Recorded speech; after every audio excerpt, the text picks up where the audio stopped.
개신교를 탄생시킨 종교개혁이 일어났을 때 종교개혁가들의 3대 표 중에 하나가 오직 은혜였습니다.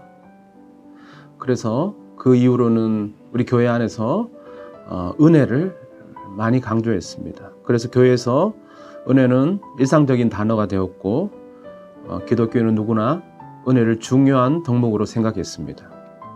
그런데요, 은혜에 대해서 정확한 이해가 부족하거나 은혜와 인간의 노력이 어떤 관계에 있는지 자세히 잘 모르는 경우가 많이 있습니다.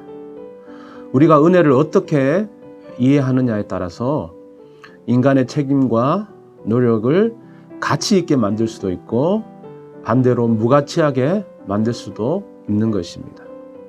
많은 사람들이 하나님의 은혜는 인간의 노력에 의해 주어지는 것이 아니기 때문에 인간의 책임과 반대되는 것으로 이해하는 경우가 많이 있습니다.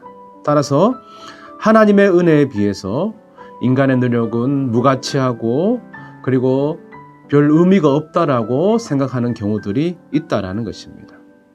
하지만요, 인간이 요청하지 않아도 하나님은 모든 것을 다 이룰 수 있고 우리의 노력은 필요치 않다라고 생각하는 것은 하나님을 하나님으로 믿는 것이 아니라 도깨비 방망이로 보는 것하고 똑같은 것입니다. 그래서 이런 은혜는 흔히 말할 때 값싼 은혜가 되고 마는 것입니다. 여러분, 은혜는요, 그런 것이 아닙니다. 은혜는 값싼 은혜가 아니라 진정으로 값진 그런 은혜인 것입니다. 하나님의 은혜를 누구보다 강조했던 사도 바울, 그리고 아우구스티누스, 루터, 깔뱅 이런 신앙의 인물들은 하나같이 은혜를 값싸게 얻은 사람이 없었다라는 거예요. 그들은 자기의 전 인생과 전 실존을 걸고 하나님을 만나기 위해서 몸부림치는 과정에서 하나님의 은혜를 경험했던 사람입니다. 그들은 더 이상 자신의 능력으로 구원받을 수 없는 인간의 한계 상황에서 바로 하나님의 은혜를 체험했던 것입니다. 은혜는 진정 인간의 능력으로 불가능한 곳에서 불가능을 가능케 하시는 하나님의 능력인 것입니다. 그러기에 우리는 우리가 할 수 있는 모든 노력을 다 해야 하는 것이고 그 과정에서 우리는 하나님의 은혜를 경험하게 되는 것입니다. 자, 그러면요, 여기서 중요한 질문을 하게 되는 것입니다. 은혜는 정말로 인간의 노력을 무가치하게 만드는 것일까요? 그렇지 않습니다. 은혜는 결코 인간의 노력을 무가치하게 만들지 않습니다. 이런 생각은 아직 은혜를 체험해 보지 못한 사람들이 흔히 생각하는 오해인 것입니다. 하나님의 놀라운 은혜를 알게 되면은 우리는 하나님의 소명 속으로 하나님의 날 부르셨다라는 그 소명 속으로 들어가게 되고 그 소명에 따른 책임이 무엇인지도 분명하게 알게 되는 것입니다. 하나님의 은혜 안에서 책임과 소명을 알게 된 사람은 결단코 마음대로 살아갈 수가 없는 것입니다. 이웃과 세상을 향해서 하나님의 사람으로서 책임감 있게 살아가는 것입니다. 이때 이 인간의 책임은 단지 신앙적인 의무 그런 것이 아니라 기쁨으로 하나님께서 나를 부르셨다라는 그 은혜에 응답하는 그 기쁨으로 하나님의 뜻에 순종하면서 살아가는 것입니다. 믿음의 선배들은 모두 이런 신앙의 단계를 거쳤습니다. 개인적인 체험과 신앙의 형태에는 차이가 있어도 한 개인의 신앙의 상태에 도달하는 과정은 아래와 같은 단계를 다 거쳤습니다. 제가 은혜의 세 가지 단계를 말씀드리겠습니다. 첫 번째는 인간의 노력과 함께 은혜를 체험하는 단계가 바로 은혜의 첫 번째 단계입니다. 루터는요, 무릎으로 기도탑의 계단을 오르면서 하나님을 만나려는 열정을 불태운 사람입니다.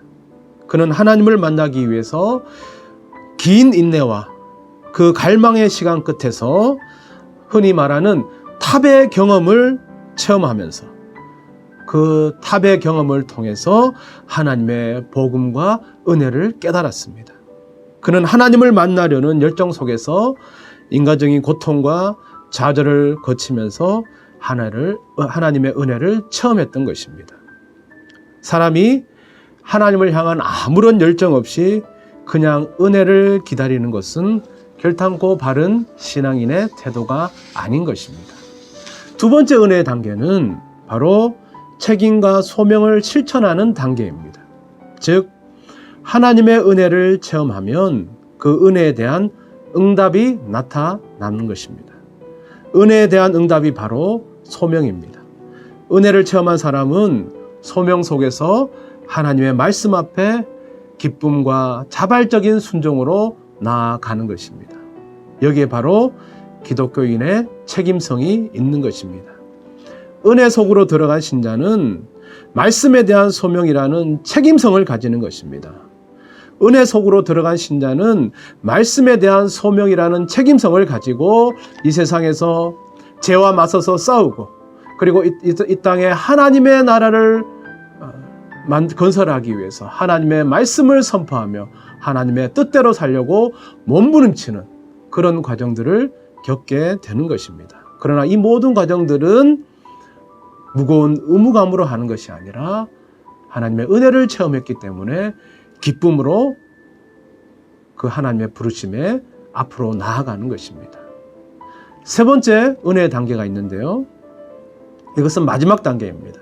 바로 하나님을 향한 인간의 노력마저도 하나님의 은혜였음을 신앙으로 고백하는 단계에 다다르게 되는 것입니다.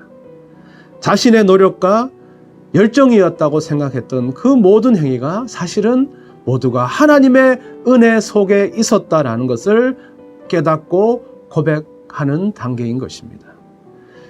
고린도전서 15장 10절에서 사도 바울이 이렇게 고백했습니다. 그러나 내가 나된 것은 하나님의 은혜로 된 것이니 내게 주신 그의 은혜가 헛되지 아니하여 내가 모든 사도보다 더 많이 수고하였으나 내가 한 것이 아니요 오직 나와 함께 하신 하나님의 은혜로라. 기독교의 역사를 통해 볼 때 신앙인들 가운데 이런 과정을 거치지 않은 사람은 없었습니다.